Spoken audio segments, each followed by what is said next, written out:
Barnabas and Julia Hoffman have returned to their own time, back from their terrifying trip to 1995, but back with the knowledge that before 1970 ends, there will be a catastrophe which will end the Collins family forever, leaving only terror at Collinwood.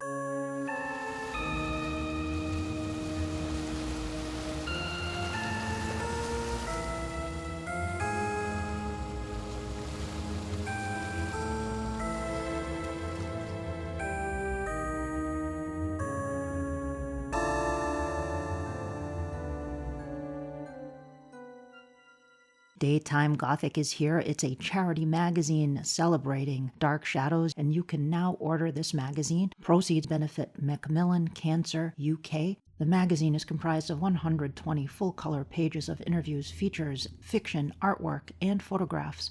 I wrote an article for the zine myself about 10 Gothic tales that could have been used in Dark Shadows had the series continued. I will post a link to the order form in the show notes. Be sure to check it out, and you can also go to the Dark Shadows news page over on Twitter or on Facebook, and you can find out more information about it. Be careful, my friend, where you tread, for I warn you now, there are spoilers ahead. Welcome to Terror at Collinwood. 'Tis I, your hostess, Danielle, aka Penny Dreadful, and I am joined by two wonderful guests today. I cannot wait to dive into this storyline with them. Returning to Terror at Collinwood is Stephen R. Shutt, who you heard in the Grayson Hall episode. Steve works as a bibliographic assistant at a large academic library in Cambridge, Massachusetts. He's been a classic horror and Dark Shadows fan since childhood and has written for such publications as Unsung Horrors and Midnight Marquee, among others. And a first-timer here at Terror at Collinwood is David Melville Wingrove. Steve brought David to my attention when he sent me a link to David's wonderful lecture, Demons, Doubles, and Dark Companions, the Self and Other in Gothic Literature, which I greatly enjoyed. David is a scholar and writer based in Edinburgh. He wrote his undergraduate thesis at Harvard University on Durrell and the Myth of the City in the Alexandria Quartet. His life since then has included language teaching in Spain, touring theater in Ireland, and journalism in Romania. He now teaches both literature and film studies at the University of Edinburgh. So welcome to the show, guys. Thank you. So great to be here.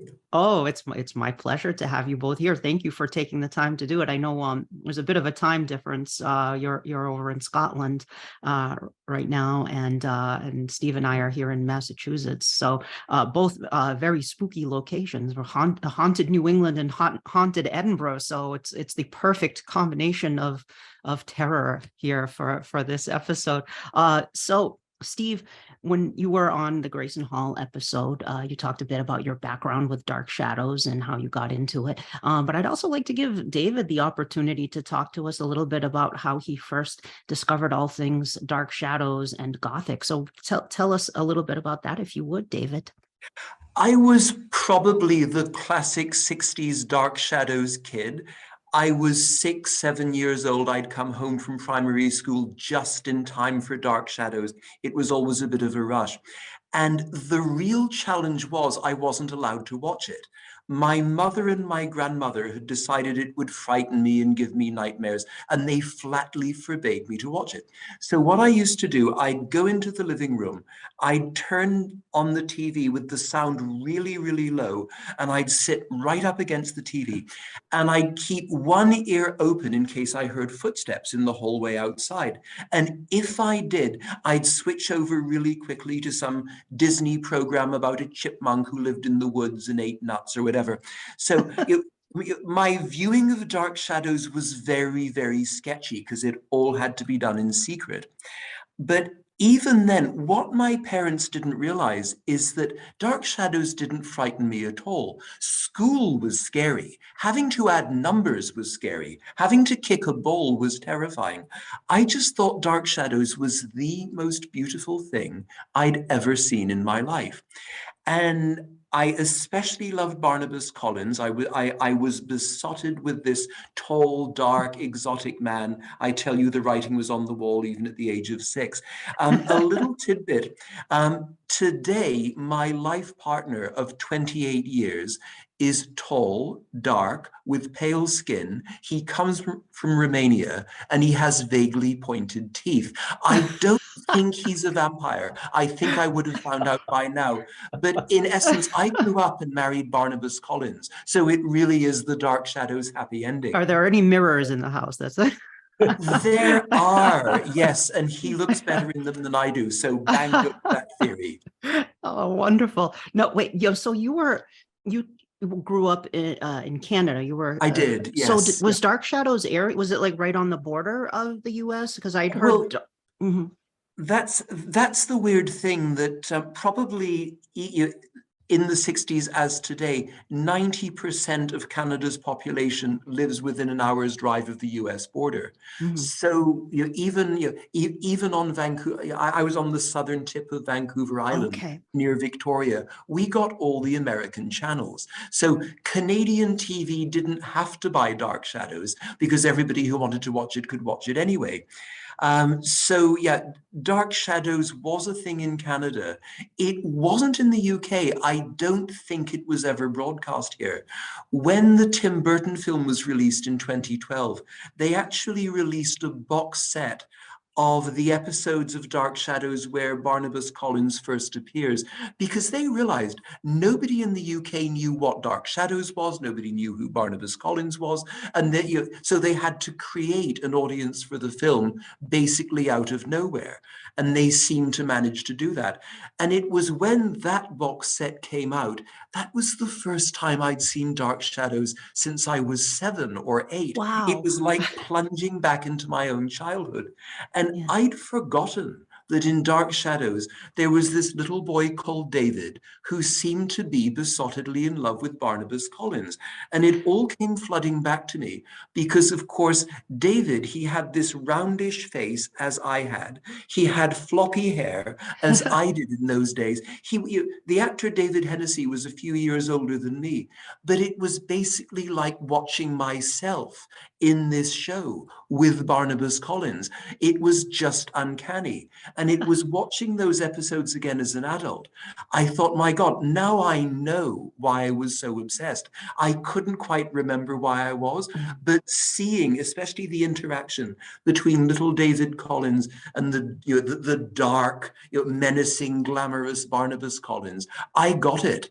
And I just thought, that's what set the pattern for my future life. That's probably why I'm married to the man I'm married to today. Yeah. Many other reasons, of course, but I think that's one of them. That's amazing. I love that. Wow. David, I'm just wondering what your husband is going to think when he hears this. Oh, he'll hear a very, very edited version. We're just going to fast forward. He's not a Dark Shadows fan. Oh, really? Oh. No, oh no, no, no. No, well, again, he's from Romania, and people in Romania find the whole Gothic vampire thing rather embarrassing. Because Really? people all over the world read Dracula and watch Dracula movies, and they or see all these Hammer horror movies set in Transylvania, and they think that's what Romania is. And that's not what Romanians think their country is at all. They just don't get it. And they don't get the obsession of all these crazy foreign people who come to Romania looking for vampires, because for them, it's just where they live, and they find it all a bit embarrassing. That's funny. Wow. I would imagine so. I mean, it's just this fictionalized version of Romania, of Transylvania in these films, and that's obviously not the reality. Was Dark Shadows the instrumental in prompting you to pursue an interest in the Gothic? Because I know you've lectured a lot on the supernatural, on the Gothic, and as a scholar, you teach film and including Gothic horror film cinema. And like, was Dark Shadows part of that in terms of inspiring you? It must have been. It was the first Gothic horror-related thing I'd ever seen in my life. I'm fairly convinced I saw Dark Shadows before I saw The Addams Family, before I saw The Munsters, before I saw old Hammer horror movies on TV. And I was absolutely besotted with it. I just thought it was the most hypnotically beautiful thing. So yeah, if I had to pinpoint where my interest in all things Gothic began, it must have been Dark Shadows, because where else would it have been? I wasn't taken to see Gothic horror movies in the cinema. You couldn't get into those in Canada if you were under 18 anyway. They were very, very strict about that. So it must have been my forbidden childhood watching of Dark Shadows. Sure. Thank you for talking about the beauty of Dark Shadows, David, because I don't hear people speak about that very often, but in Catherine Lee Scott's first book, My Scrapbook Memories, I've always remembered she quoted one of the production crew people, somebody involved with the lighting, or it wasn't Cy Tomashoff, but it was somebody involved with the videography side of it, talking about how they actually tried to make it look really beautiful, and sometimes they tried to like create, I think that this, what the quote in Catherine's book was, like a Renaissance painting or something like that.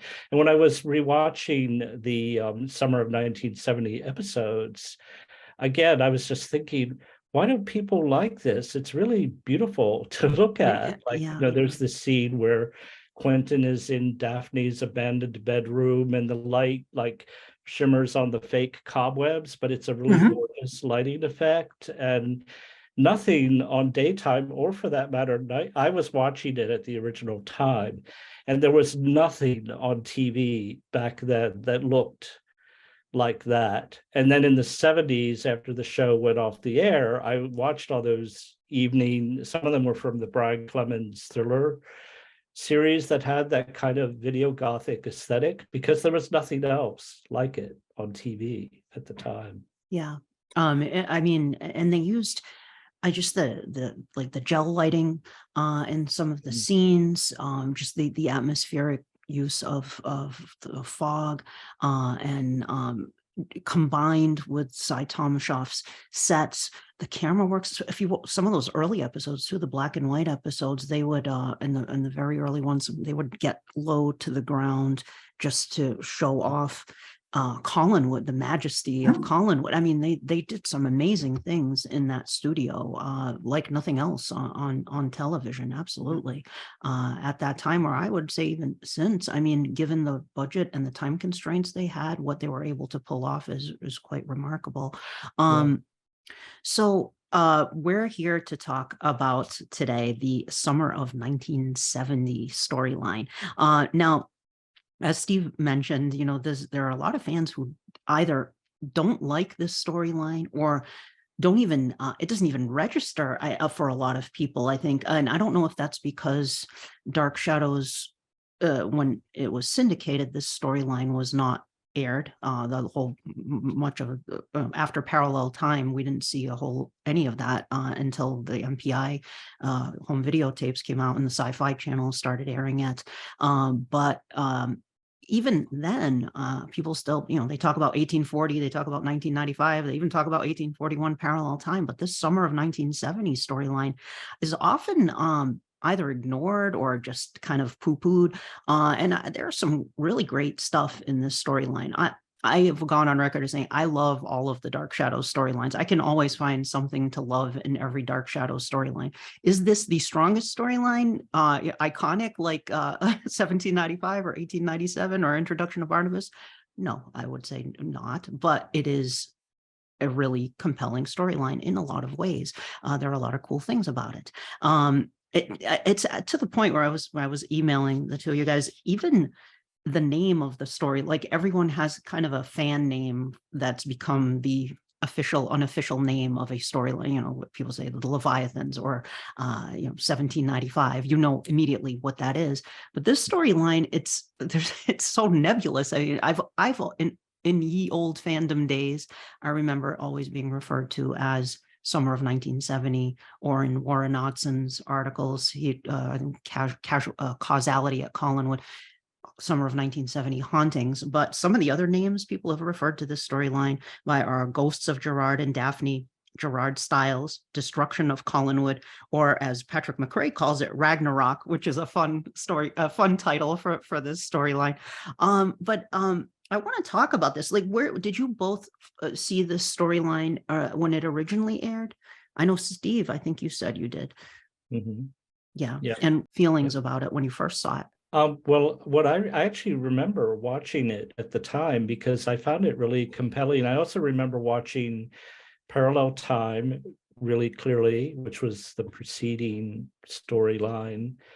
And I missed the flash forward time travel to 1995 because we were on a family vacation. And so I saw like a little bit of one episode and I was like, Carolyn is old and crazy. What's going on? And it was like a really blurry black and white. It was like, I think, a TV in a hotel. We didn't normally stay in hotel rooms, but for some reason we were in one.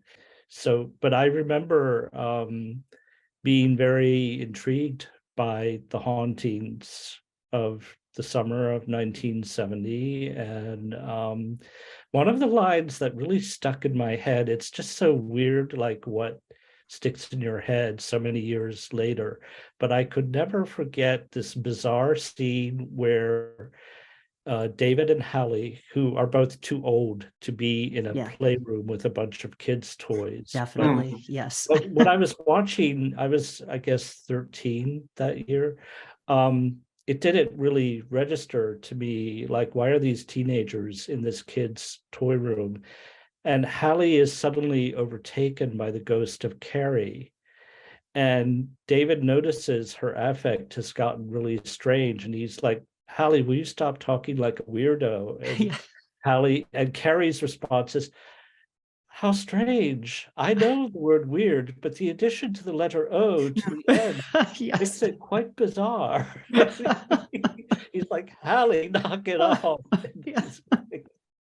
I don't know what you're talking. And it was just so weird. And one thing that I want to say is, like, from my memory, I hadn't watched the storyline in about 25 years. In fact, until a couple of years ago, I'd been taking a break from watching Dark Shadows. So yeah, it would have been like 25 or even 27 years since I last sat through all of this. And I actually found Kathy Cody's acting to be pretty good in a lot of it. I guess as we get into it, I'll talk about the strengths and the weaknesses of the storyline. Okay.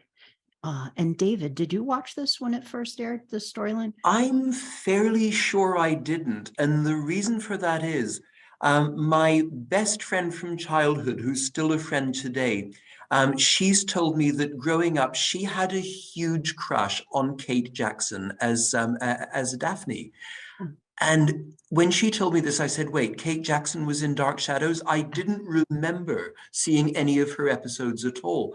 And I think what it is, by the time Kate Jackson came onto the show, I'd moved from going to a school that was near my family's house to going to a school that was some distance away. And I just wasn't home in time. So I missed all those episodes the first time round. It was a revelation to me that Kate Jackson from Charlie's Angels had even been on Dark Shadows. So no, I didn't see these episodes at all. I'm watching them, or have just watched them for the first time now. I'm now fairly well into 1840, which I also hadn't seen before. But no, they were new for me.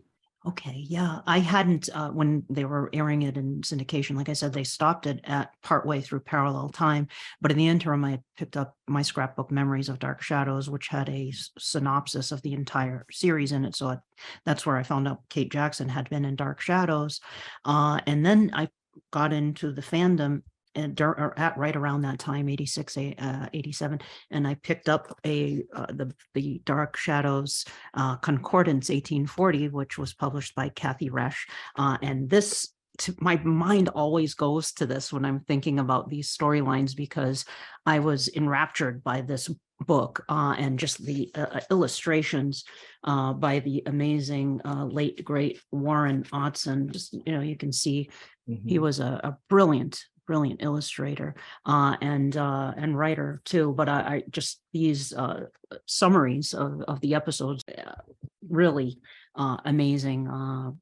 The 1840 concordance. So that was my introduction to that story, in depth diving in, and then I got to watch it finally when it came out on MPI home video when they were releasing those episodes, and I was very excited because at that time, when these episodes were not being aired, I mean, that was a quest. The fans really wanted to see these episodes, but they were so expensive. World Vision, the syndicator, was charging a lot of money for that last year of Dark Shadows, and no station was going to pay what they were asking. So we kind of thought we weren't going to see them until it was announced that MPI was going to release the entire series. So we got to see that finally, and the pre-Barnabas episodes as well, which also had not, those 10 months of the show had not been seen since they first aired in 1966, 67.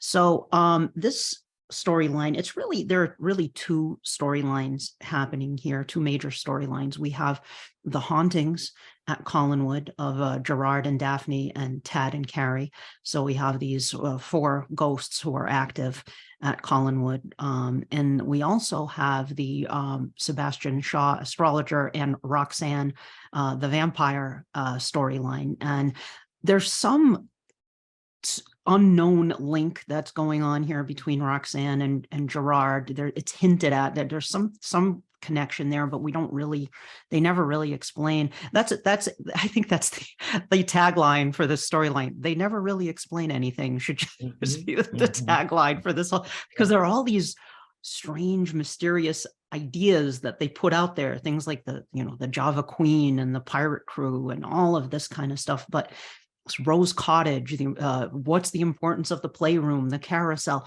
all of this stuff, which is really cool, but then just never gets explained, because when they get to 1840, they kind of drop a lot of that, or they just barely touch on it and kind of move on from it. And we can explore that as we talk about this. So I'm just going to read this first block of text here for this storyline, and then we can, I'd like to hear your thoughts about it. And I pulled this from Wikipedia. Upon returning to 1970, Barnabas Collins and Dr. Julia Hoffman find there is now a girl named Hallie Stokes, Professor Timothy Elliot Stokes' niece, living at Collinwood. Barnabas discovers that a man named Gerard Stiles lived in Collinsport back in 1840, and that the playroom in 1995 does not exist and is currently a closet. Barnabas and Julia find that there is going to be a solar eclipse, which is one of the omens that Carolyn Stoddard in 1995 told them about. At the peak of the eclipse, David Collins and Hallie hear music coming from the closet and find it now contains the playroom. They encounter the ghost of Daphne Harwich. Carolyn, Maggie Evans, Quentin Collins, and David go on a picnic, and David takes photos, hence the second omen. David develops the photos he shot and feels there is a strange figure in one of the pictures. The ghost of Gerard watches Carolyn and David looking at the photograph. Julia feels that Gerard is haunting the house. She and Barnabas ask Quentin about the ghosts at Collinwood. However, he is unable to help them at the sight of Daphne. She leads him to her grave and is about to stab him in the back, but his concern for her appears to cause her to change her mind about killing him. So Barnabas and Julia come back. They come back with all the 6 omens, the 6 clues that Mad Carolyn in the future told them about. They come back to 1970, and they want to prevent the destruction of Collinwood.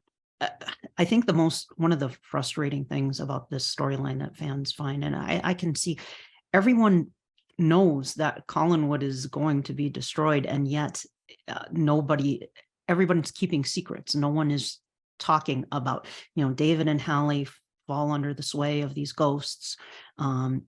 Quentin also falls into Daphne's thrall, and nobody tells anybody anything. They're all afraid to talk about these things, even though they know the destruction of Collinwood is coming. So it's frustrating. It's like you want them to say something and they don't, But that said, I think it's it's an interesting storyline. And Steve, you pointed out some really great inspirations for the storyline, because everyone points to Turn of the Screw. They're doing the Turn of the Screw again, but it really, there's more to it than Turn. There's a little bit of Turn of the Screw with Gerard. I can see the male and female spirits and the boy and the girl who are teenagers, not children, but there's a little bit of that. But you also pointed out M.R. James and Oliver Onion. Not we were talking before. We thought it was Oliver Onions, but you found the pronunciation is not Onions. It's a different pronunciation. Can you talk a little bit about these inspirations? Oh yeah, well, I'm sure that there's more to excavate, because on the DVDs there's an interview with Jim Storm where he recalls Dan Curtis hiring a speed reader. Yep. To read massive amounts of Gothic and supernatural horror literature and short stories. And that was, of course, one of the components of the infamous horror Rolodex. Yes. We're very curious about, and we wonder if anybody has the horror Rolodex. Yes. Oh, what a find that would be, the horror Rolodex. Yes.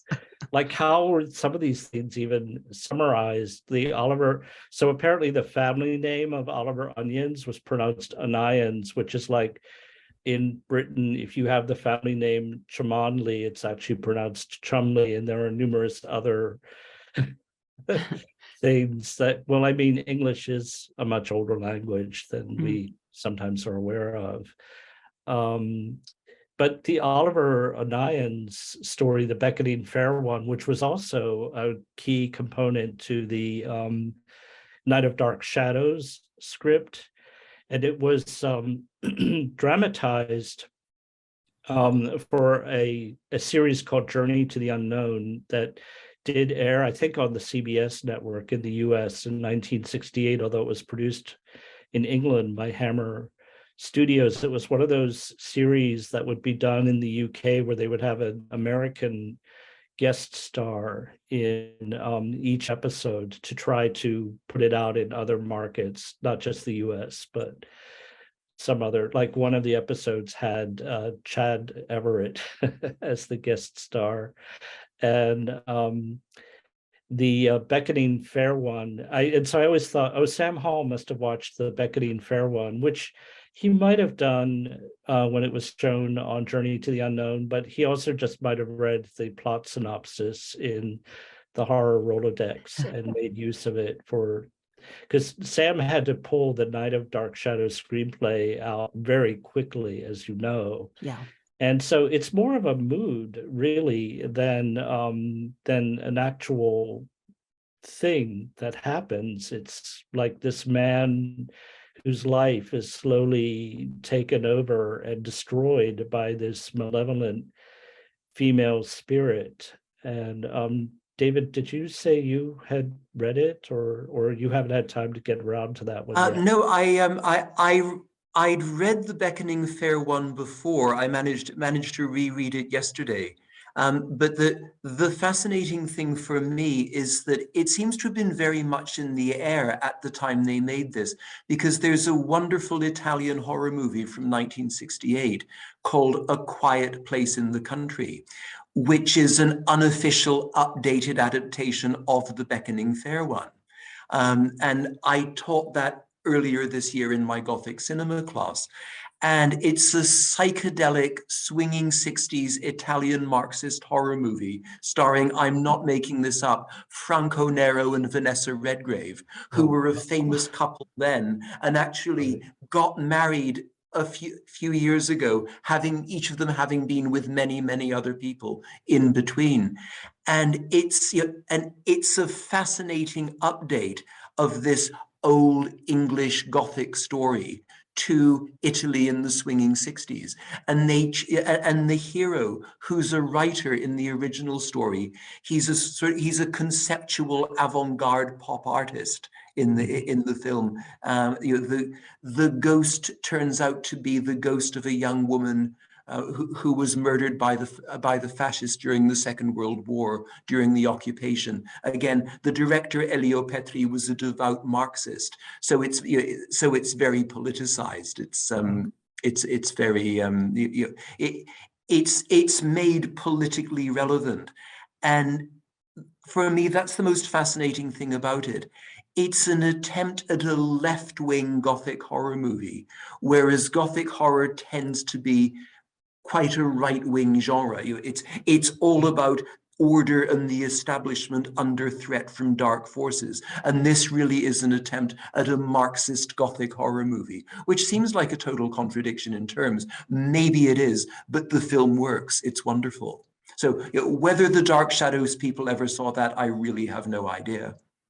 And that detail of the protagonist being reconfigured as a painter, that's also true in the Hammer Studios 1968 TV version, which was one of the things that made me think that was probably a major source for Night of Dark Shadows, because Quentin Collins in Night of Dark Shadows is this painter who can't stop painting for some reason. Angelique Collins, who's a malevolent spirit, possibly she's pissed off because of things that she has right to be angry about.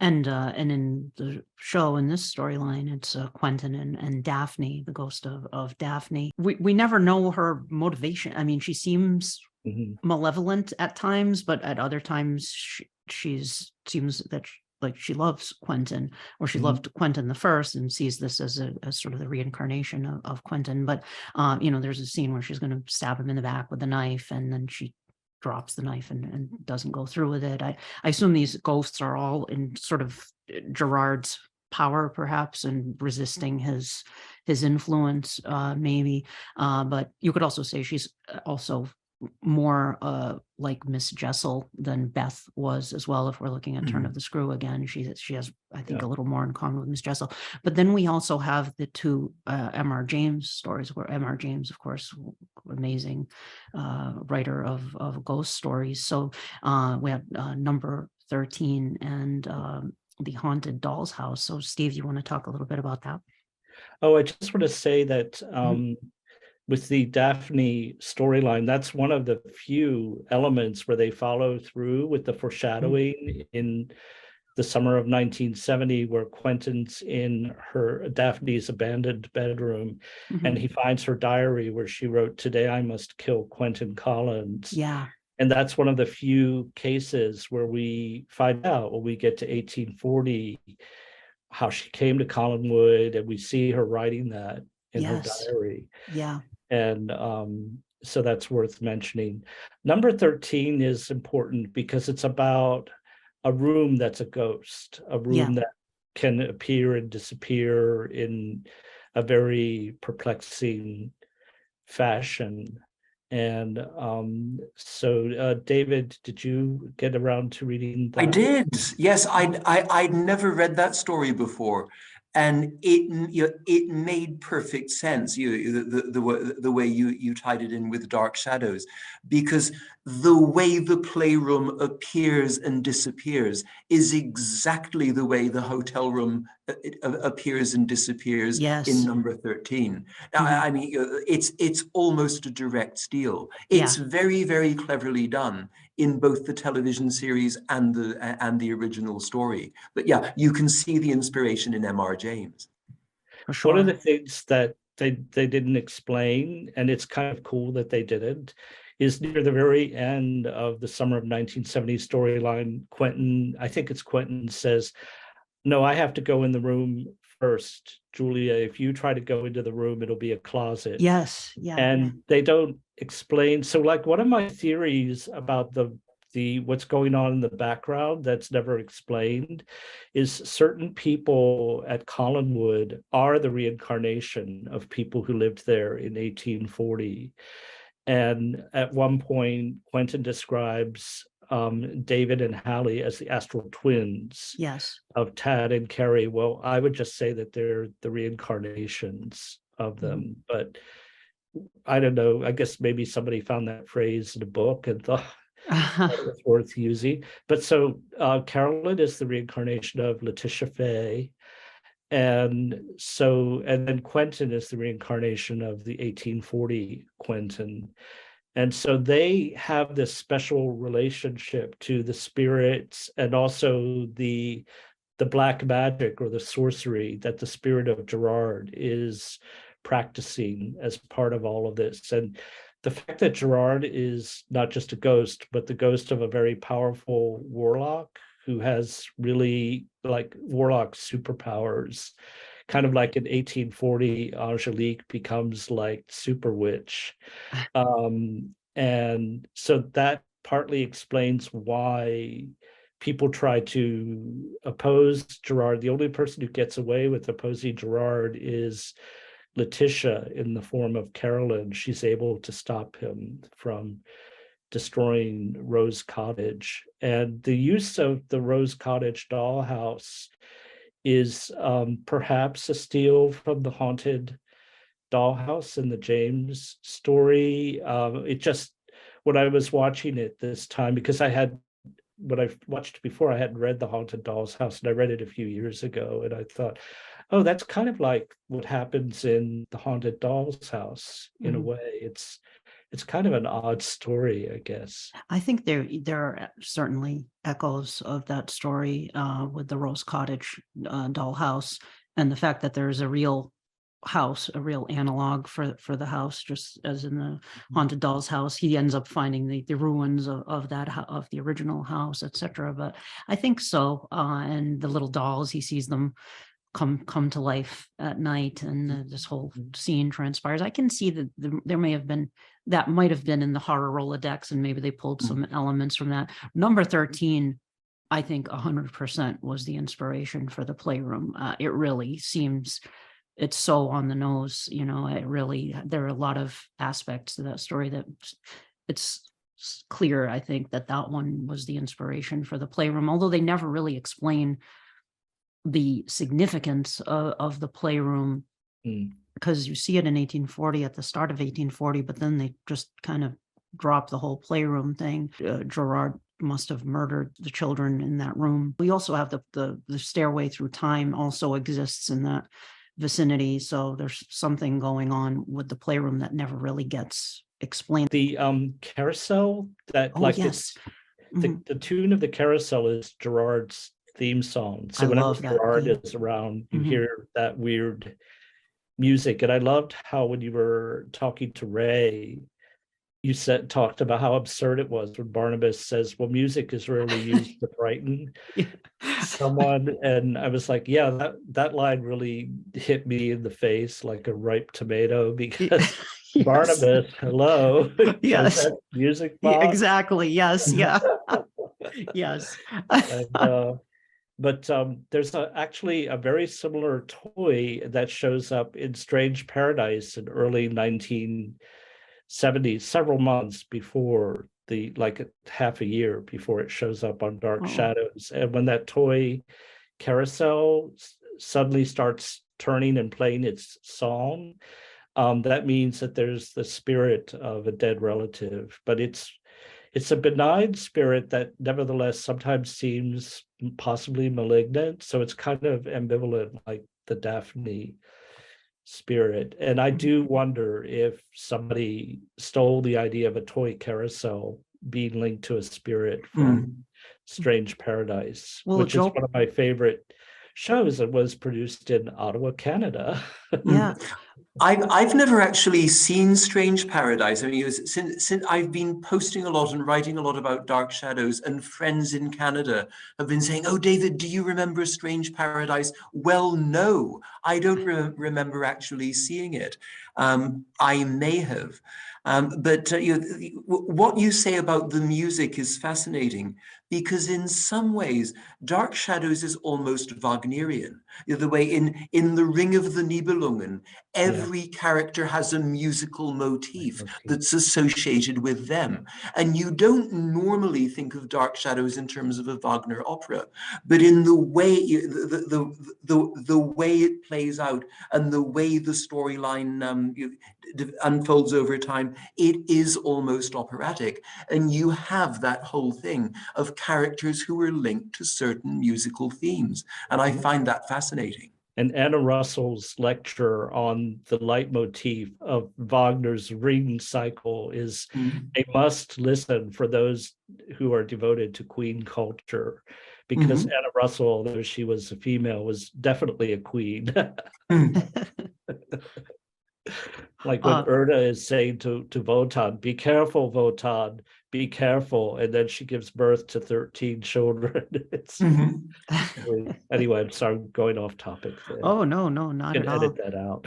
Not at all. Rose Cottage also seems like a really important component here. But then in 1840, we see, Flora Collins lives at Rose Cottage, and I guess that's where Gerard first becomes possessed by Judah Zachary. So I suppose in that sense, that's why Rose Cottage is important. But they don't really. Rose Cottage they make a big deal of Rose Cottage in 1995 and summer of 1970. And as you mentioned, Steve, Gerard is that ghost that's haunting Collinwood.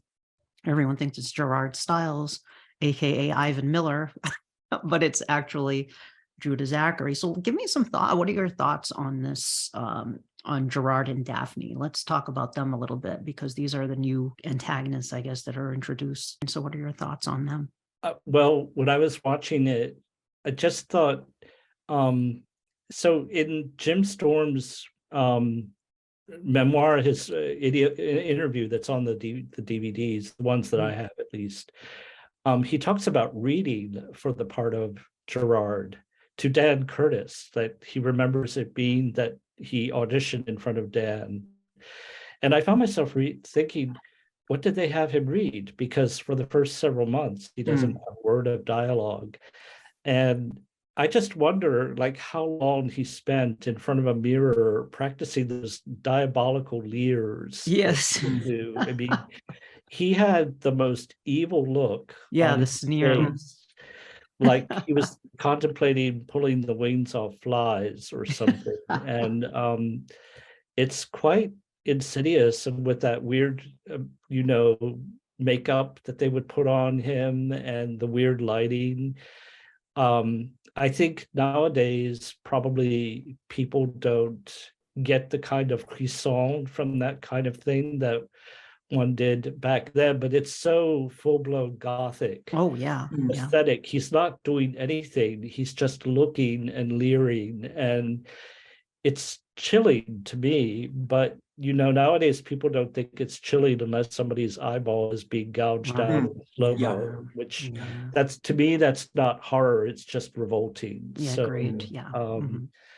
Daphne is really given more depth than Gerard. I think one of the weaknesses of the storyline that we're talking about is Gerard has no depth. He's just pure malignant force in a concentrated person who's almost like a cardboard cutout, because all he really does is leer, and then he can actually kill people with his touch. Whereas with Daphne, her character evolves, and then towards the end of the storyline becomes human. And I wanted to point out that there was a precedence in the Dark Shadows universe for a spirit being brought back into fleshly existence with the infamous, most evil woman of the 18th century, Danielle Roget. Yes. Back from the pits of hell by Nicholas Blair, and returned to life, but only for the term of a night, under the form of Leona Eltridge, whose name was an anagram of Danielle Roget. Yes. Little did they know that Professor Elliot Stokes was well read on the most evil women of the 18th century and had probably been reading Rosemary's Baby because he had one of those Scrabble boards that he could show how the anagrams of the names worked out. But it's really like, there's no precedence in any magical tradition that I know of a spirit being brought back into corporeal existence without her possessing some other human being. So that's really a fascinating twist that they pulled on this one. And I wonder why Judah/Gerard I can see why he would want to return to life, that his end game would be that he would be reborn. And he was attracted to Daphne. In 1840, we saw he wanted to bring her into his, I guess, coven. Maybe he wanted to bring Daphne back, but why the kids? Why would he want Tad and Carrie there too? That one perplexes me. Well, it seems as if they had to be physically present as alive people to perform that ritual. Oh, okay. Yeah, And that's so, true. That's true. Yeah. and so when they first did the ritual, they actually didn't know which was going to come back, if it was going to be Mhm. Daphne or Gerard, and they were terrified at the idea Yeah. of Gerard coming back. But we needed to be given some kind of hint of why does he want all this to happen? And in the end, he just replicates what he had done before in Yeah. 1840. Mhm. And you presume that it was that he killed them out of revenge because his plan had been thwarted. Yeah. Mhm. But you know, the ending of it is so swift, and Yeah. then immediately you're in 1840, and then all of a Mhm. sudden everything has changed from what you were led to expect, which they also did when they went to 1795, although Yeah. fans don't like, you know, there's a lot of clues dropped towards the end of 1967 for what we're going to see when we go back to the original time, and they disregard almost all of them. Yeah. So they got away with it then because everybody loves 1795. And I think fandom is more divided, I think, on 1840s. Some Yeah. people really love it, and some people love it somewhat, and some people actively hate it. Yeah. So Yeah. David, any thoughts on Gerard and Daphne? What really strikes me, again, having watched the episodes for the first time quite recently, is how powerful both of them are, just as visual images. Mhm. The fact that they don't speak, they're like silent film stars.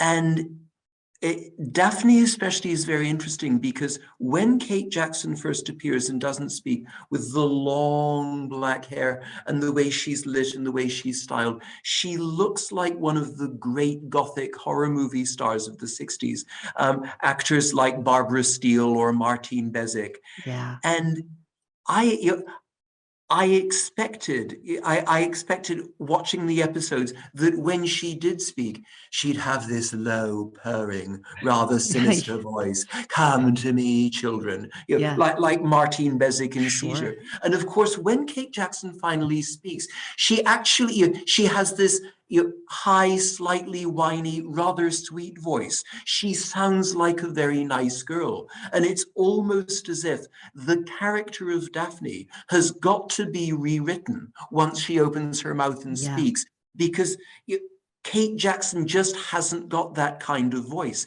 She can be lit to look like that sort of character, but as soon as she opens her mouth, the illusion dissolves, and you've got to create something else, which is when Daphne becomes a sympathetic heroine, which you didn't expect when you first see her looming there out of Yeah. the dark. Gerard as well is a fascinating visual image. I don't know if anybody remembers. Actually, this is my second big man crush as a boy growing up.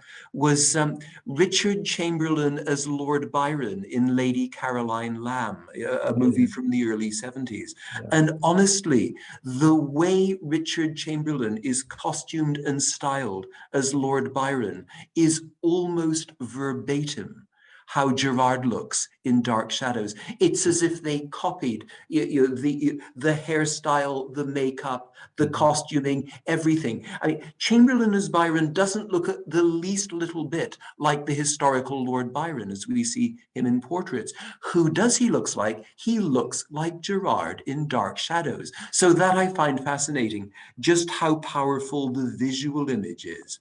And you were talking about Gerard's marvelous leer as he looks into the camera. I think, with respect, I think he does it a lot better than David Selby did.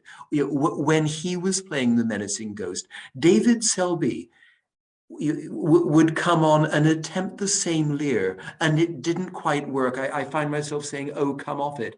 And his character really comes to life when he speaks. I love Quentin once he starts to speak, but Quentin as a ghost, just leering silently out of the darkness, never really worked for me. Gerard does. So yeah, just the two of them are wonderful just as visual images. Gerard is terrifying. He is just he really gives off that sort of malignant presence. Although I think it would have been interesting if they had switched things, but imagine a very malevolent, dark female spirit as the one who is, the one who's terrified, who the kids are afraid to bring back, versus the male spirit. I think that would have been an interesting reversal and switch things up a little bit, and made it a lot different from the Quentin and Beth sort of scenario, which everyone kind of draws comparisons to between the two storylines. But Ray asked me this when I did the interview with Ray. Why is Judah Zachary? We know this is really Judah Zachary, but why does he look like Gerard? Why is he presenting himself as Gerard? My feeling is that he's deceptive. It's having that veneer of the person he possessed in life is going to complicate things for those who are trying to thwart him. So I assume that's why he would take on the sort of appearance of Gerard in death. Any either of you have thoughts on that? But it's also that for Gerard to lure people into his power and do what he does, he has to have a seductive surface. Sure. And the surface of Judah Zachary, as we see it from this disembodied head floating in a jar, is not particularly seductive. True. He ain't a sexy ghost. And if he were to come back to life in that form, he wouldn't be able to lure anybody over onto the dark side. Whereas the fascinating thing about Gerard is he actually does. Even in the 1995 storyline, he takes one look at Dr. Julia Hoffman, and she's his. She's besotted. She does what he tells her to, even though she doesn't want to, and she knows she shouldn't do it, and she knows she's betraying Barnabas, which, given the fact that as many viewers suspect, Julia Hoffman's interest in men is probably somewhat limited, the fact that she falls immediately under the spell of Gerard really does tell you something. Yeah. Excellent. Yeah, it's the Julia and Gerard stuff. You just reminded me, because somebody reminded me of Barbara Shelley this morning, David. Barbara Shelley in the classic Hammer horror film Dracula, Prince of Darkness is this very straight-laced, prudish Victorian lady who, and her reactions to the feeling that Dracula is hovering around, it's very similar to how Grayson plays Julia's awareness of Gerard's evil, but it's seductive. And it's kind of her, the part of her that's inside, that's buttoned up, that's waiting to be burst out and to embrace the evil and the darkness and the glory. And Barbara Shelley, also a redhead, plays it so brilliantly in Dracula, Prince of Darkness. And I have to give full disclosure here, as everyone, or not everyone, but people who know me know, I'm a huge Grayson Hall fan. And that's one reason why this will be one of my favorite storylines of all time, because Grayson was in 23 of I think the total of the episodes was 39 for the entire storyline, or maybe it was 29. I can't remember. She's in a lot of episodes. I felt bad for her, actually, because she was already being heavily worked in Parallel Time, and in this one she's on almost, sometime while they were filming the summer of 1970, Grayson actually flew to the West Coast and did her episode of Night Gallery with Agnes Moorehead and Rachel Roberts. And there's actually a fanzine thing where she had just come back to the studio that morning from a red-eye flight from LA to do Dark Shadows. And they just described her staggering around looking for some coffee. And I'm like, oh, you poor lady. I think she's in it more than Barnabas, this storyline. She is, sure. Her and Quentin kind of hold down the fort while others, I think they had Frid scheduled for a lot of personal appearances because they were also ramping up the publicity machine for House of Dark Shadows, which started to have some screenings during this time. Right. Yeah. Yeah. Julia is, she's trying to unravel this mystery, but Quentin starts pushing back because of his involvement with Daphne's fallen under Daphne's power. This storyline too is the last time we're going to see, sadly, most of the present day characters we will not see again, except for Elizabeth and Professor Stokes. We see Elizabeth one more time when they come back from 1840, but Carolyn, David, Quentin, Willie, we will not. This is the last time, Mrs. Johnson, this is the last time we're going to see all of them, is in this last present day storyline. Sadly, we will not see them again. And of course, this is also the last time we'll see Maggie Evans and Catherine Lee Scott on Dark Shadows. One of the original cast members since day one left the show. A very sad exit. She's driven off to Windcliff by Sebastian. And reportedly, this was an inside joke that Dan Curtis said Catherine was crazy to leave the show. So we had her carted off to Windcliff. The reason she left, she was getting married, going to Paris, moving to Europe.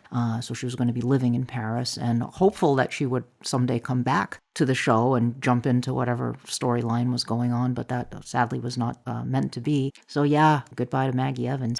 You mentioned David and Hallie, and I want to talk a little bit about them too, because they're, as is often the case, David is always a very prominent character in a lot of these storylines where some supernatural threat is taking place, and David is often at the center of what's going on. And again, here we have David and Hallie, and I agree with what you said and about them being teenagers in the playroom, and I kind of wish they had let them be teenagers instead of kind of having them be more in these kid roles. They kind of should have let them be teen. I don't know. Do you guys have thoughts on that? In a way, it seems like a pity. It seems as if Kathy Cody as Hallie has come in on very short notice as a replacement for Denise Nickerson, who played little Amy Jennings, who presumably left because she got another job. I know she wound up in Willy Wonka and the Chocolate Factory and playing Lolita on Broadway. And Amy Jennings was recognizably a little girl, and you could have believed her quite easily in that in that playroom world. And you could have seen how, even though David was a bit old for it, Amy Jennings could have lured him back into that playroom world, and encouraged him to act younger than he is. But you're absolutely right that that David and Hallie both seem like teenagers. To me, it's fascinating that Hallie's alter ego is called Carrie, because she reminds me so much of Sissy Spacek in Carrie, who again is visibly older than the teenage girl she's pretending to play, but she plays her so skillfully. We actually buy the character while we're watching. It's only when we stop watching, we think, what was that about? And I have very much the same reaction to Kathy Cody as Hallie/Carrie. But yeah, their behavior in the playroom is not really age appropriate, and it has elements of, there was a movie of great a TV movie of great expectations in the 70s, where Sarah Miles, who was 30 something, insisted on playing Estella, not just as an adult, which was fine, but as a little girl as well. And you just sit there and you think, what? Why is this even happening? And it's not as serious a problem in Dark Shadows. No. The age difference isn't that big, but it's big enough to make us wonder what's going on. Yeah, I mean, David's only, I think, 14 during, but it's still, you can tell he's, and Kathy Cody is, I think, maybe 16 during this story. There is a funny line where he says something to the effect of, "I had a dream about you last night," and she said, "A lot of boys dream about me." Oh yeah, I'm sure they did. Which is very teenage-esque, so there are moments like that. But the whole playroom thing, I guess, I think back to when I was a teenager. I guess if I found a ghost room filled with old toys, I think it would be I would be fascinated by it, but I wouldn't be like, let's jump on the hobby horse and Yeah. and play on that, you know. Steve, any thoughts on David and Hallie, or Tad and Carrie here? Well, again, they're the two who hold down the storyline, along with Julia and Quentin and Barnabas. Sometimes, you know, it's strange. I hope I get back on topic, but I just have to say, I had a dream that we were doing this this morning.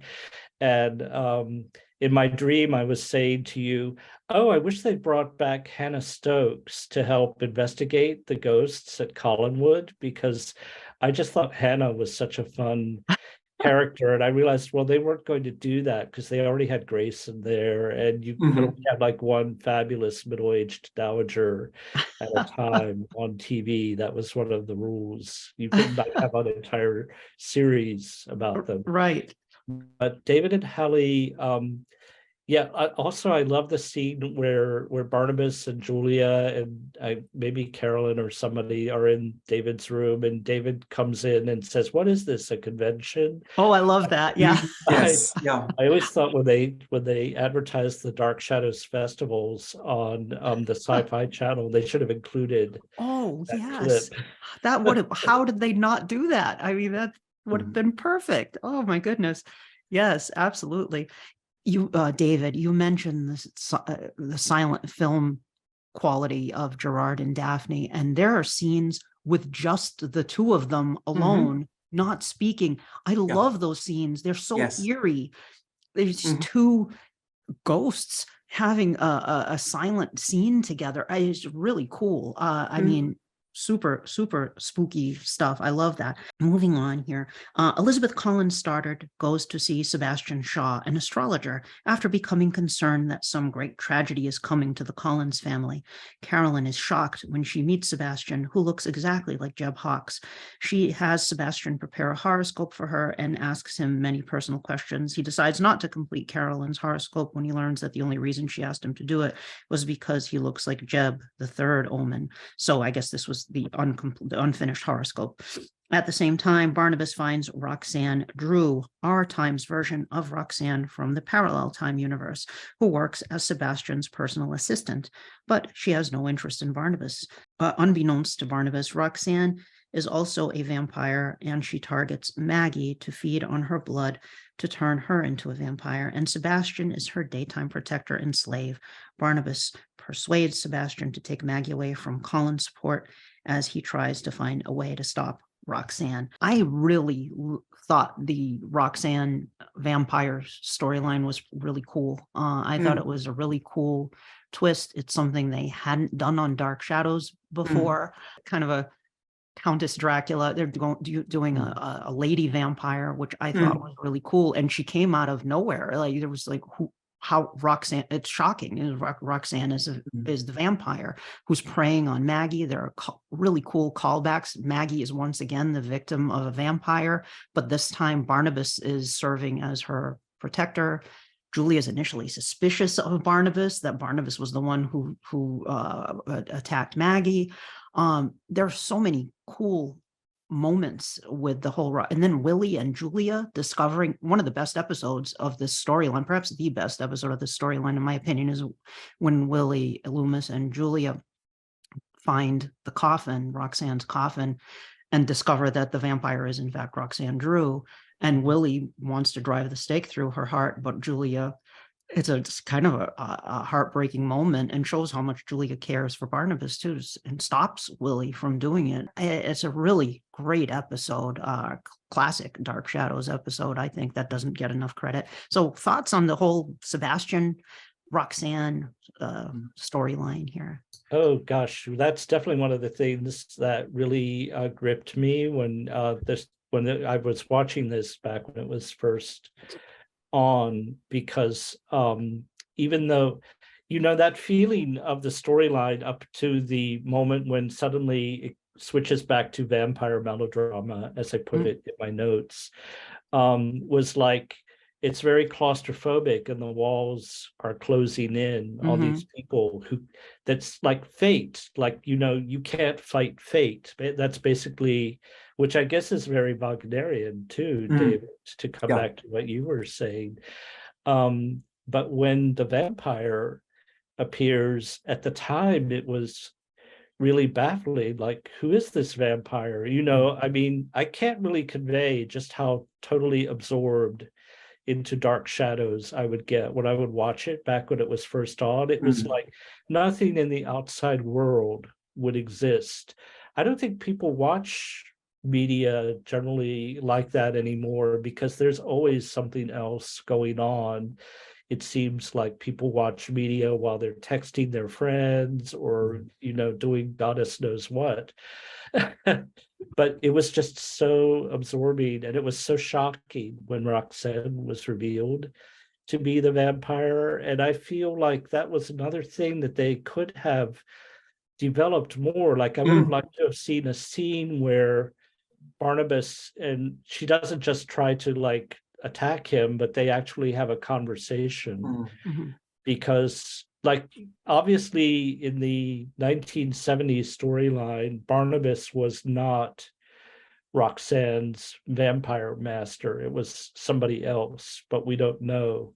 But she still felt like she had a bond with him. And I think that dialogue is, well, he was also a vampire. And you would think, like, if you're a vampire and another one walks in the room, there would be like some kind of red aura around them. Yeah, like Barnabas didn't sense that she was a vampire. You would think he would know. Maybe he was so smitten with her because he may Roxanne, not you know, think with his mind, but something else, right? Anatomy at that point. Who knows, dear Barnabas? But yeah, it's very effective how they bring that in, and then it does provide more of a counterpoint to the main storyline, which, like you said, it's kind of frustrating because nobody seems able to resist Gerard or these events of fate that are pulling things in on the characters. So yeah, even Stokes even leave. He knows that if one of the things that happened was he was in Europe, and he still goes to Europe. We find out later to try to find the one man who could help them. It's like it's destined to happen. They can't escape their fate. In one piece of fanfic, he goes to Europe, and the occultist that he meets with there turns out to be Count Patafi. Oh my God, I love it. God. I love it. A double dose of Thayer, David. Sign me up. Yes. I would have loved to have seen that. So David, thoughts on the Roxanne Drew, Sebastian Shaw?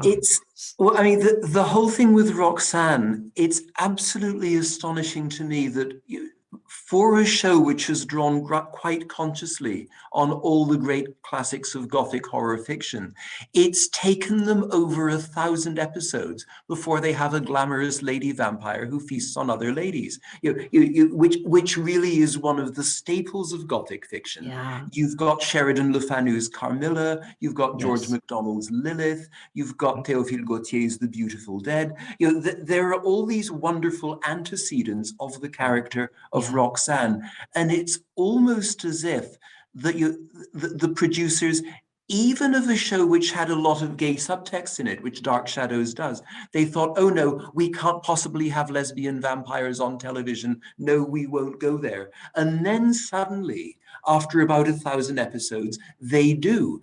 And I remember watching that first scene where we see the vampire luring Maggie Evans, and we don't even know that it's Roxanne at this stage. We just see this beauty, this very graceful cloaked figure, who I think wasn't even played by Donna Wandry. She was somebody called Liliane Sandor. And I thought, hang on a minute, that's a woman. Just looking at the silhouetted figure. Are we actually going to have a woman vampire? Oh, goody. And I got quite excited. So I had kind of guessed that it would turn out to be Roxanne. I mean, I agree entirely that more could have been made of the character of Roxanne, and also Roxanne's relationship with Barnabas, which is a fascinating one. Maybe the reason Barnabas becomes so besotted with Roxanne is that deep down he knows she is a fellow vampire, even though he doesn't admit it to himself, even though he's not conscious of it. Maybe that's how the bond between them comes about. And it's something I wish the episodes had explored a little bit more. I also think, as a love interest for Barnabas, I think Roxanne Donna Wandry is fascinating, because with her short, spiky red hair, she looks like David Bowie as Ziggy Stardust. She has that really wonderfully androgynous look, which again, given all the sexual ambiguity around the character of Barnabas and his relationship with Willie, where I've actually seen production notes where you've got these ABC executives tearing their hair out. Please remove any suggestion of a homosexual relationship between Barnabas and Willie. What are they supposed to do? Burn up the whole page? The mind just boggles. So, given that there's so much sexual ambiguity around Barnabas anyway, to have him fall in love with this beautiful, androgynous, quite boyish woman is really very clever. So yeah, I love the relationship between them. I just wish there were more of it. Yeah. Oh, fantastic. I'm so glad you referenced Carmilla. I mean, because the woman vampire is such an archetype yeah, I mean, Dark Shadows, prior to that, we had Angelique, the vampire Angelique, but I think Roxanne more closely embodies that because vampire Angelique she was great. I loved vampire Angelique too, but she was more, I think Roxanne is closer in tone to what you're describing. There's a connection between Roxanne and Gerard.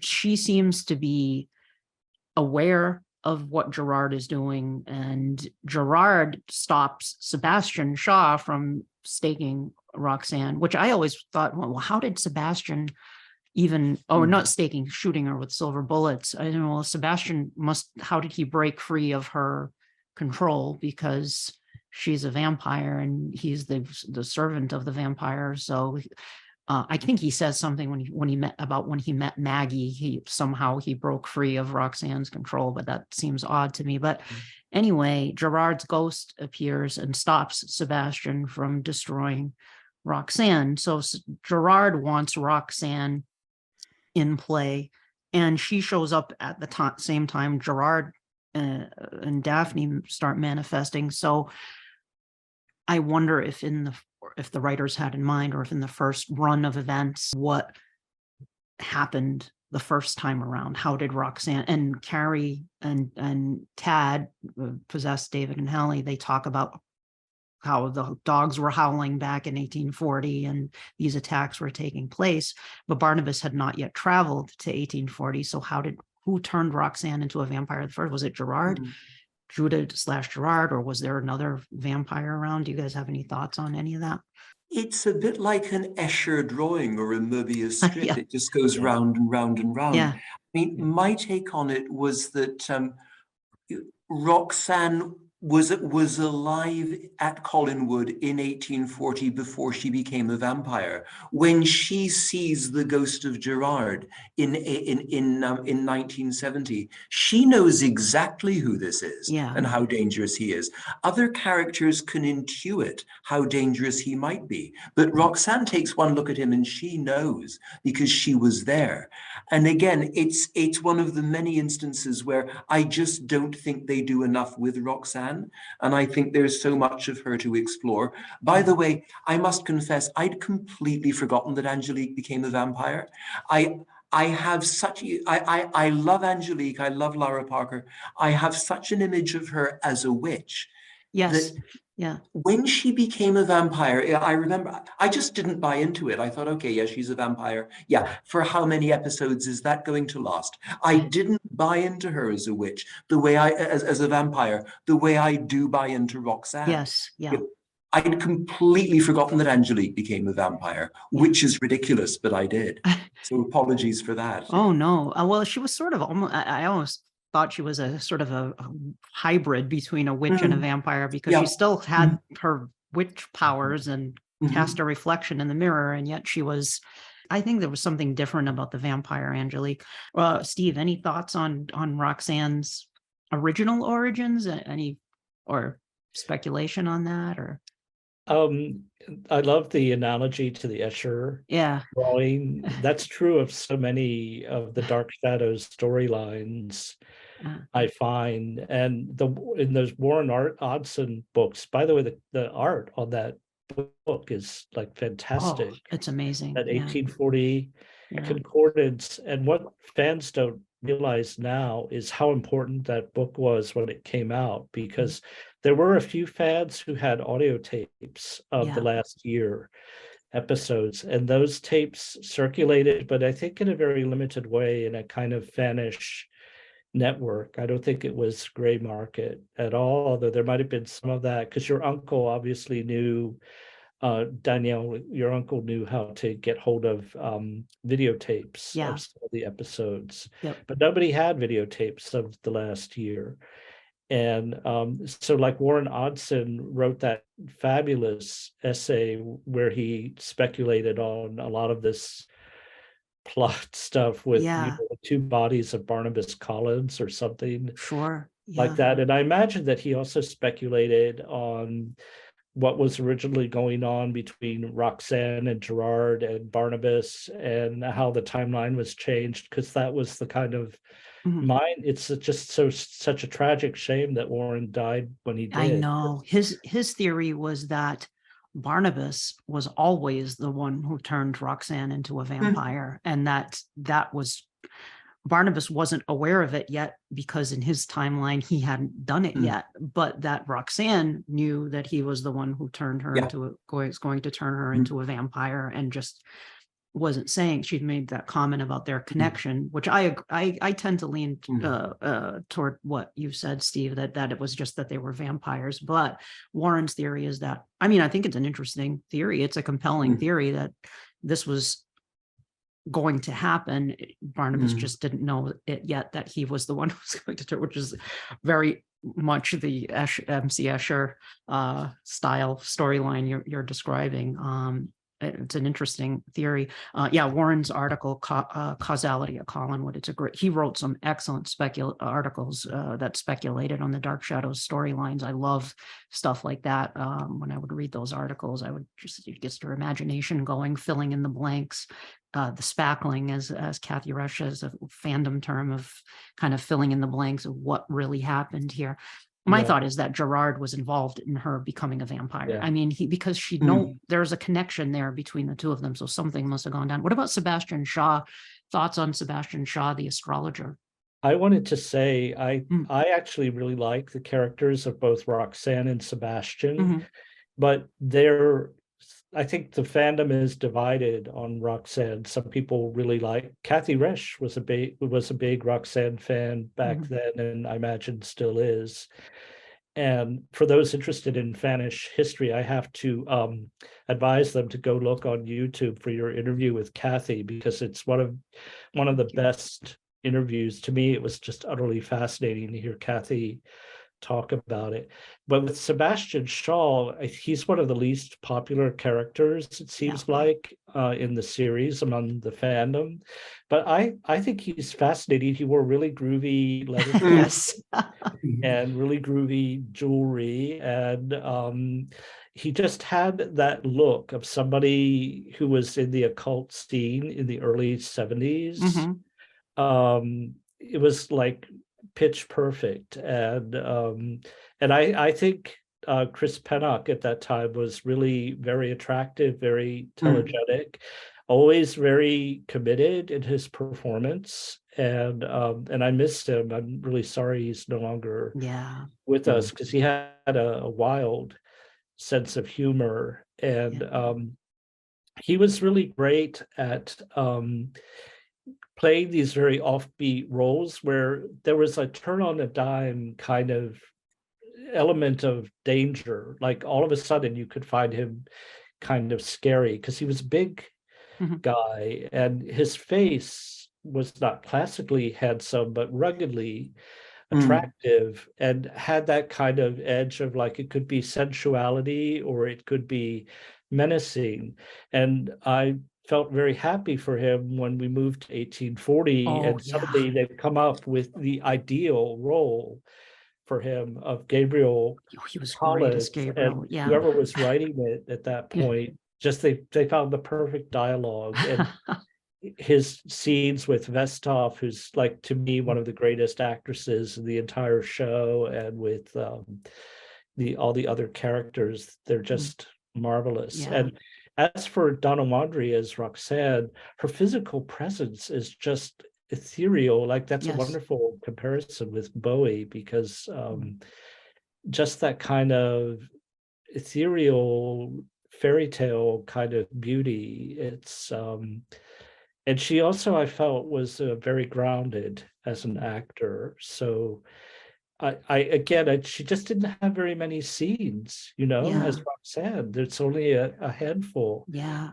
of episodes, and they could have done so much more with the character, but they didn't. Yeah. She's attacking Maggie. She's preying on Maggie because Maggie and Sebastian start dating. There's a connection that happens between Sebastian and Maggie, which is an interesting combination. I thought that was kind of cool and unexpected as well, because Carolyn sees Jeb and Sebastian, and they go in a different direction and have Maggie and the Chris Penna character start dating, and Roxanne starts preying on Maggie. And then now Barnabas has to protect Maggie from the vampire, which is, and as you pointed out, Steve, in the email you sent me, and I love that too.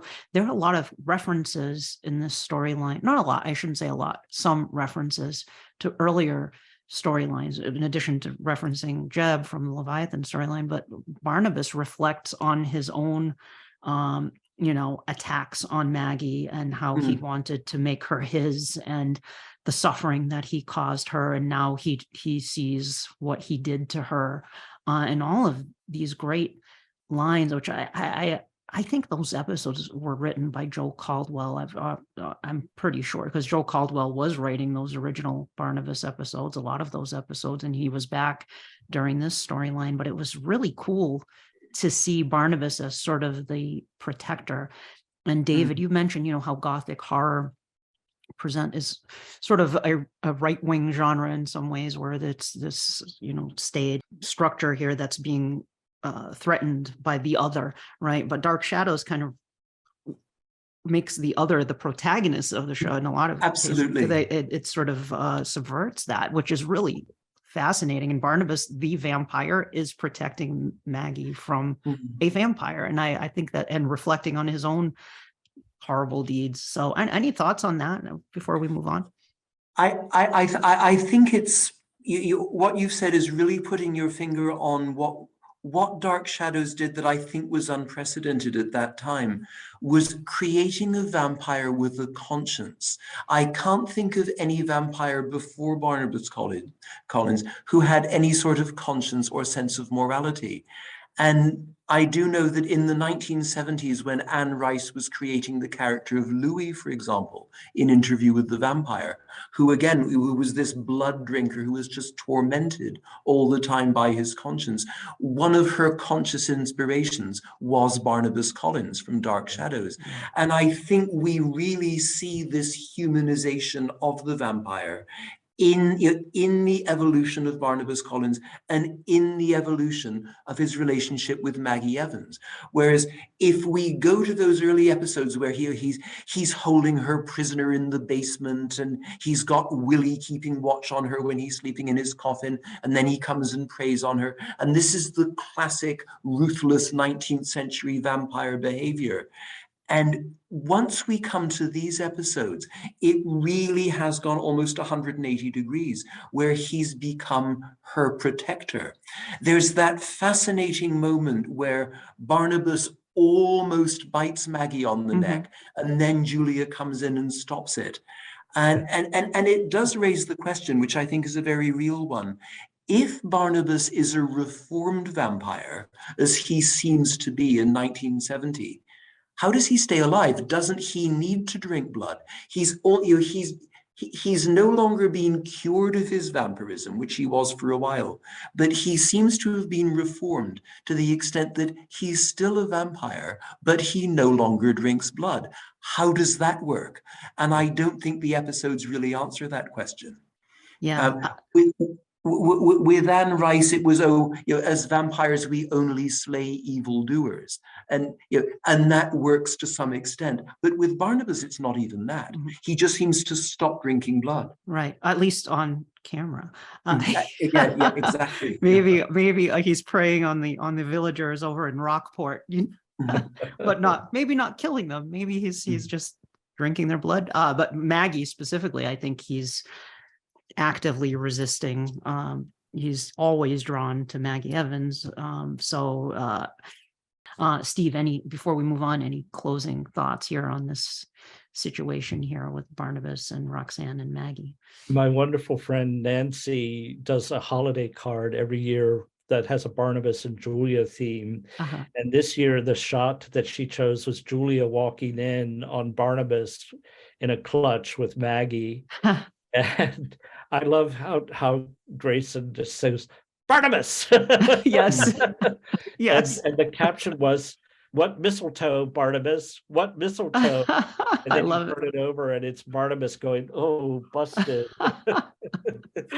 And I actually laughed out loud when I watched the scene shortly after that, where she goes to the old house to ask him, like, how could you do it, Barnabas? And he's like, Julia, I am under complete control of myself at all. I'm like, Barnabas Collins, if you were Pinocchio, your nose would be totally, yes. When has Barnabas ever been in complete control of himself? Never. Yeah. All right. Which is why we love watching Dark Shadows over and over and over again. Indeed, yes. So moving on, and one thing you mentioned earlier too, David, about Amy Jennings not being there. They do they mention Chris Jennings, Sabrina, and Amy have left Collinsport. Quentin mentions it as he looks at the full moon, and that's sad. I would have loved to have seen a Dark Shadows. Very rarely has happy endings, but it would have been nice to see some resolution for the Chris Jennings storyline. But I guess they were keeping the door open in case down the road, Don Briscoe maybe would have come back at some point, but that would have been nice to see, because he was such an important character for so long, and so was Amy. So moving on here, Julia finds design plans by a Quentin Collins, a great uncle relative of Quentin in 1840, for a stairway into time. Elizabeth talks with Julia about one of the clues which predicts that Carolyn will sing a song. She says that Carolyn cannot sing. Carolyn starts to believe she has second sight and insists on giving a concert. She sings a song, The Fourth Omen, which of course is the Pansy Faye song, I'm Gonna Dance for You. The ghost of Gerard lures David and Hallie to Rose Cottage, and they become possessed by the spirits of Tad Collins and Carrie Stokes from 1840. They hold a ceremony that causes Daphne to come back to life. Daphne attempts to protect them from Gerard. Barnabas and Julia find the location of Rose Cottage. Gerard causes it to burn with them inside. They manage to escape as the building is destroyed by fire, the fifth omen.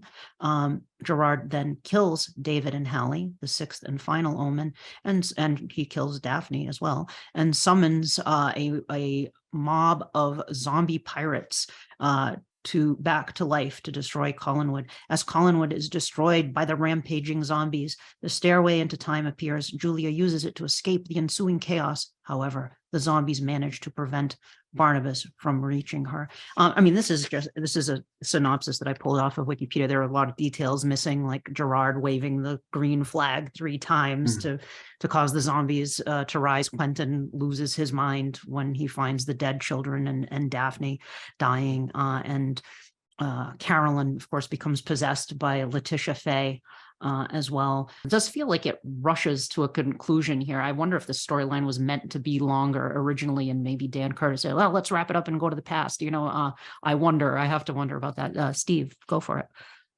One of the things in the background that occurred to me after reading through my own notes was what makes all this get started? And so it's very strange to me that Hallie comes to live at Collinwood because her parents die in some kind of car crash. Yeah. And I found myself wondering, of course, Night of Dark Shadows ends with characters being killed in a car crash that's caused by a malevolent supernatural spirit. And I found myself wondering, did Gerard somehow cause that the death of her parents? Because it seemed to me that it was her coming to live at Collinwood, since she was the reincarnation of Carrie Stokes, that somehow started it all. Yeah. Going, and she's the first one to She was be the taken catalyst. over by the spirit of Carrie. And it just makes the mind reel to think of a spirit that is so powerful that it could cause all those things to happen. And it kind of is like through like a thing that's relatively minor, causing a car accident in which 2 people were killed. For them, that wasn't minor. It, like, as each thing happens, it kind of snowballs. And then I think it is actually effective dramatically, that it all accelerates very quickly to the conclusion. But I think it's quite likely, as you said, that Dan was like, this isn't working. The fans are writing in complaining they don't like it. So we're going to go to the next Act 3 was 1840. I would love to know just when they plotted all this out. In one of the books, KLS or somebody says there was a 50-hour writers meeting where they plotted all of this. And it would be interesting to know just when that meeting occurred and how far ahead they had outlined things. Yeah, because I get the sense that they didn't have the Judah Zachary aspect planned until they got to, could be wrong, but there's absolutely no hint at whatsoever of the Judah Zachary aspect to this. So I don't know. My guess is Dan Curtis saw the thing that couldn't die, the movie, the thing that couldn't die, and said, I like that movie. Let's do that. Yes. But so we have, so the storyline just starts heading toward this conclusion. I also feel the writers may have been rushed, because I noticed there was even a continuity. This is a short storyline, and even within the storyline itself, there's a continuity error. Earlier in the storyline, Quentin is reading the diary of the original Quentin the First, and one of the lines in the diary is, today we bury Carrie and Tad. But then later in the storyline, Gerard tries to kill Quentin and bury him alive, and Carrie says it's happening just how it did before. First he killed Quentin, then he killed us. And so, wait, Quentin's diary wrote about the 2 of you being buried, so that seems odd to me. I don't know. It's such a short storyline, and yet there was that error took place even within that short frame of time. So maybe they were rushing to get to 1840 at that point. And they switched the year from 1839 to 1840. Like initially, all the diary entries are in 1839, and then suddenly they're in 1840. So something was, well, there's so much. I always write these things off. There's so much time travel that starts happening in Dark Shadows that time becomes very fluid. We won't be timey-wimey. All timey-wimey, yes. We also have the references to the Java Queen and things like that, and Gerard's pirate crew. And we find out in 1840 that Gerard actually printed this out. Gerard was born, his real name was Ivan Miller, changed his name in London. He had committed numerous crimes in many parts of the world: embezzling in Paris, gun running in Sicily, smuggling in North Africa. He was held on suspicion of murder by the Portuguese, although the charges were dropped, and Gerard was released because the body disappeared mysteriously. So Gerard was a pirate, and he is still connected to this pirate crew of zombies that he's resurrecting. And there's this whole bit about how they're going to wave the flag 3 times and call the crew. So they're still, maybe Judah Zachary resumed his piracy for a short time and gathered the crew together and brought them all into his coven. I mean, why is Judah Zachary still connected to this pirate crew in the present day. I mean, I don't know. I'm going off the deep end here with all of this, but thoughts on how this storyline wraps up, I guess, and anything on Carolyn as well with Letitia, since this is the last time we're going to see Carolyn too as a character. David, you go first. Oh, go for it. Sorry, I just wanted to say I'm going to have to go in just a few minutes because Sure. the building I'm working from actually closes at 9 o'clock. Okay. You know, as for how the storyline wraps up, Stephen, I was fascinated by what you were saying about Hallie and how she comes to the house. Because if you read Sheridan Le Fanu's Carmilla, that's how the vampire woman comes into the house. She's in a carriage that crashes just outside the castle, and she's this little waif who needs somewhere to go, and the family takes her in. So again, this is within the main line of classic Gothic horror. As for the way the story winds up, I have to admit, I was absolutely flabbergasted at the sight of Barnabas Collins being attacked by all these zombies, because I just sat there thinking, hang on a minute, can the undead kill the undead? You know, there was something there I found deeply bizarre. How could zombies actually hurt a vampire and vice versa? So I really wanted to see where that would go, and then it didn't. We wind up back in 1840. Yeah, that's really all I have to say about the final section. Well, if I don't get the chance to do so, I want to thank you again, David, for joining us. I love hearing your insights. Thank you very much for taking the time to do this, David, and thank Steve you as well. so much for inviting me. Thank you so much for inviting me. I've really enjoyed it. Thank you. Oh my goodness, it was a pleasure, and you as well, Steve. It's great, always great talking with you. I just to address what you said, I always wished we had seen what happened to when Julia left. I always figured Barnabas just used his vampiric strength and threw the zombies. I mean, the zombies are powerful as well, but maybe Barnabas threw them all off and turned into a bat and flew away, or just dematerialized, because you know, they don't address it later when we come back briefly from 1840 and see Barnabas talking with Professor Stokes. They don't ever address what happened to the zombies. You know, I don't know. Maybe Barnabas. Have zombies got any blood for a vampire to drink? That was one question I kept asking. I think the film The Zombies of Morital was definitely something that somebody had watched, because in that film, at the end, the zombies do turn into skeletons, which happened in the Leviathan storyline. And I think whenever I watch the final episode, the Destruction of Collinwood episode, I just go back to watching it as a child, and just being it was so apocalyptic, like a primal scene of like Collinwood, which I had so much love for, being destroyed by these creatures. I just literally couldn't believe what I was seeing. And now, of course, when I watch it, I'm watching it that way on one side, and on the other side, I'm like, oh God, that giant thing is gonna like fall over any minute, and like all this debris is gonna fall on top of everyone. And I think that might have actually been a mistake. Like, it wasn't supposed to happen quite like that. No, and then something gets thrown, the towel or something.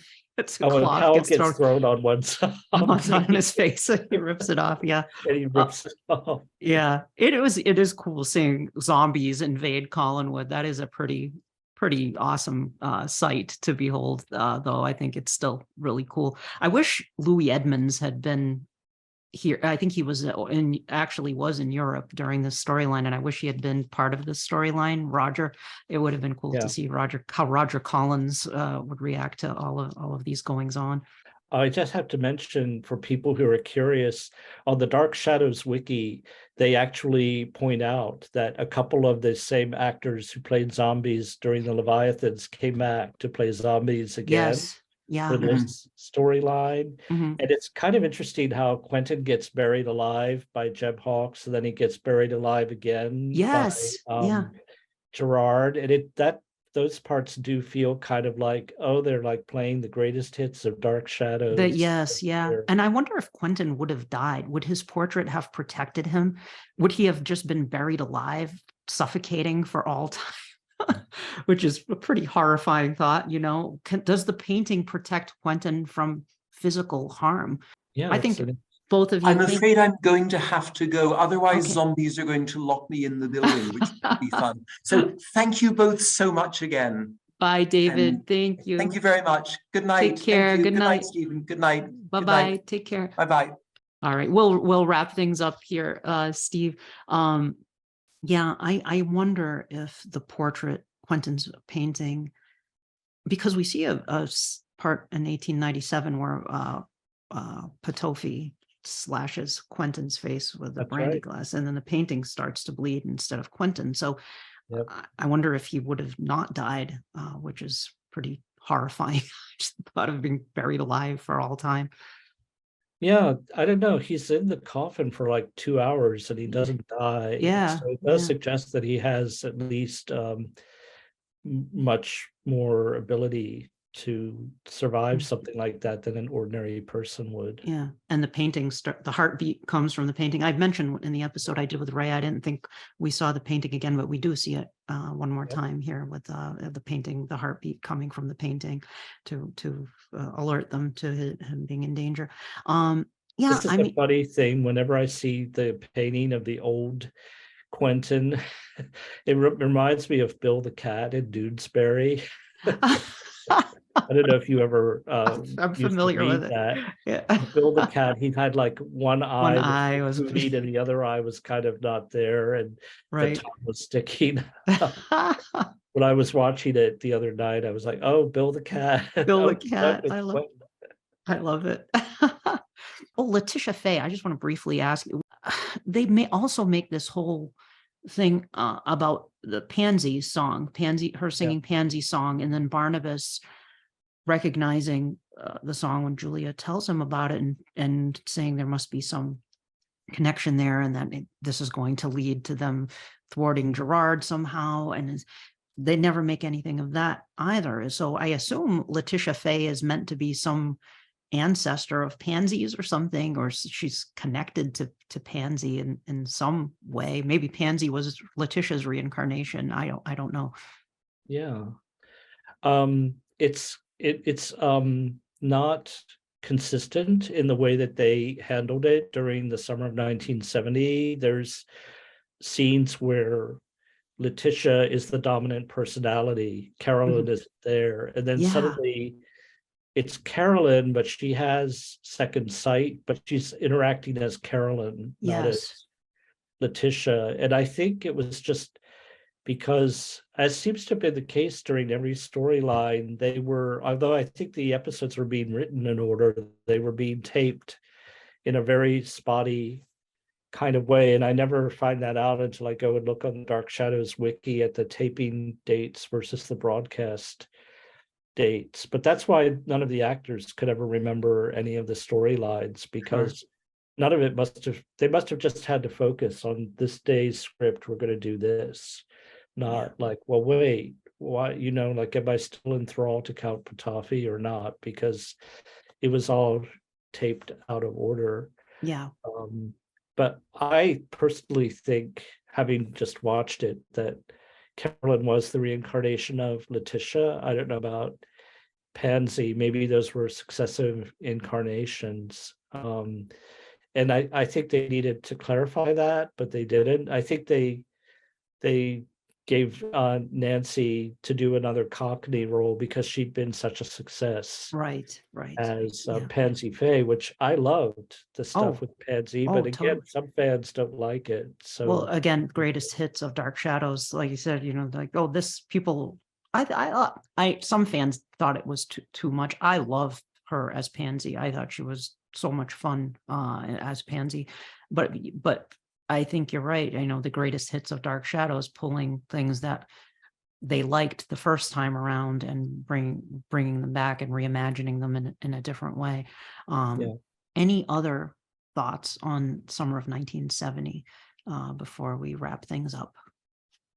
Well, I still think it's a really fascinating storyline. I mean, I think the weakest part of it for me is how how Quentin's obsession with Daphne kind of it kind of stagnates. I don't see it really being written in a very interesting way, and it becomes comical in some of the later scenes because he's asking her, tell me this or tell me that, and she's still a ghost and she can't talk, and that's unfortunate. But once she gets brought back as a human and she can talk, their scenes together are really quite touching. I thought they played it really well.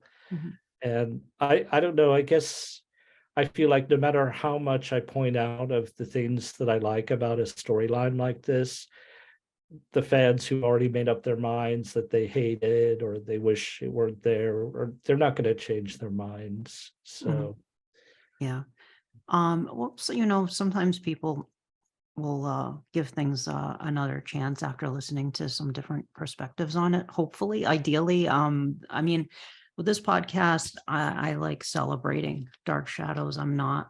I think we both agree there's something to love in every Dark Shadows storyline, and I think there are some really great things happening in this storyline. It might not be the most popular storyline of the series, but I think it's a cool one. Or David kind of poo-poos the idea of ghosts at one point, and so you of all people, David, should not be. Although I do love the moment where he wants to put he makes the doll, they make a doll of Barnabas and they want to put it in the dollhouse, and Hallie says how can he do anything against Gerard, and David says Barnabas is different. Barnabas is different. He's different. And so David, on some level, maybe because at one point he had an awareness that Barnabas was one of the undead, but I assume his memory was wiped by Barnabas at some point, but maybe we never saw it. It was never resolved. No, but on some level he knows that there's something about Barnabas that Barnabas could help them in some way. So there are moments like that. There are really interesting callbacks too to when they become possessed by Carrie and Tad, and Barnabas says, I'll play along. I'll play the game with you too, and asks who David's mother is and what her name is, and who his previous governess was, and things like that. So there's some really fun little references like that. Victoria Winters is actually referenced directly with when Daphne comes back to life so they're nice callbacks to previous storylines too. So and it's cool. It's an eerie, like you said, claustrophobic storyline. I like that, and a sense of doom. And maybe that's part of why fans don't like this storyline, because there is a sense of they're doomed. This is the act 2. Things are not going to be resolved. They are not going to be saved, despite the fact that Barnabas and Julia know what's going to happen. Collinwood and its inhabitants are doomed. So maybe that's part of why fans are uncomfortable with this storyline. Another element that was very present in this storyline that I hadn't really been that aware of before was the use of video editing. Oh, yes. And I noted there's a credit in almost every episode for video editors, and it was a 2-person job. It was always 2 guys. But it would change from one day to the other. So I guess that the guys who did it would be given notes, edit this and edit that. But it's often quite subtle how they did the editing, and it was very needed for certain key moments of the storyline.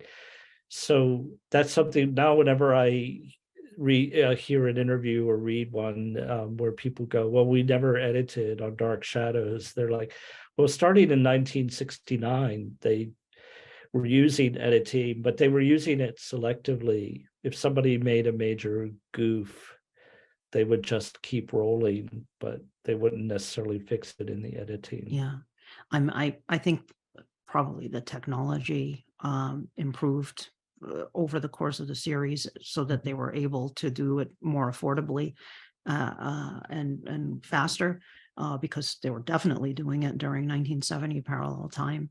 Right. It was clearly they were doing a lot of some post production on the show at that point.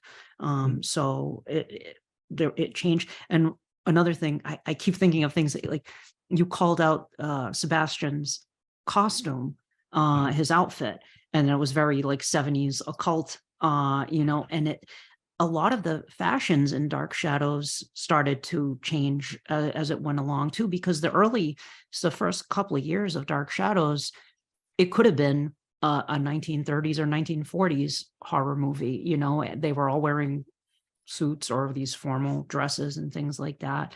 I guess, Carolyn was wearing the mini skirts and stuff, and Vicky, but for the most part, a lot of the older characters were dressed, in these more formal looking outfits. But as it went into 1970, you started to see more very colorful 70s colors and styles infused into the show, perhaps to the detriment of some characters. Like David's outfits and during the summer of 1970 were kind of like, ooh, that's a bit of an eyesore at times with some of his the sweater vests, and these sort of avocado greens and things like that we start to see show up.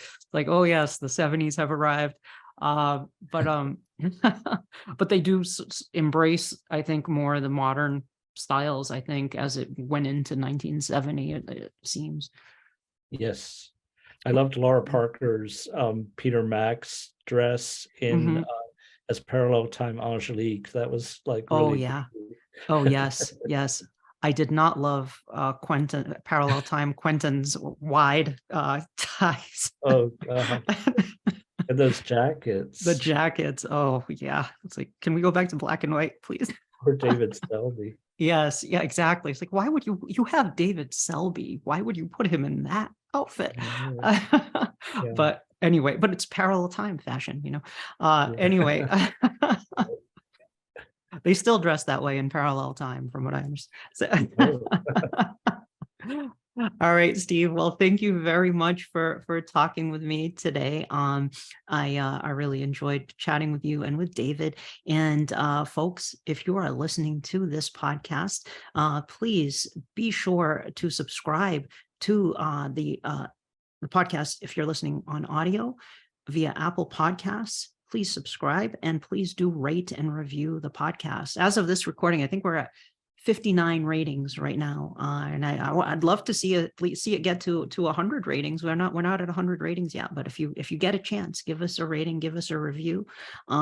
And also, we have a YouTube channel. This episode will feature a video version, as several of the episodes have lately. So if you like watching the podcast on YouTube, give us a subscription, give us a like.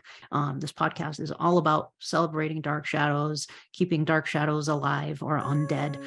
So please keep the ball rolling, keep listening, and thank you for listening. And for as long as they lived, the dark shadows never truly vanished, for there will always be terror at Collinwood. Terror at Collinwood is a Penny Dreadful production.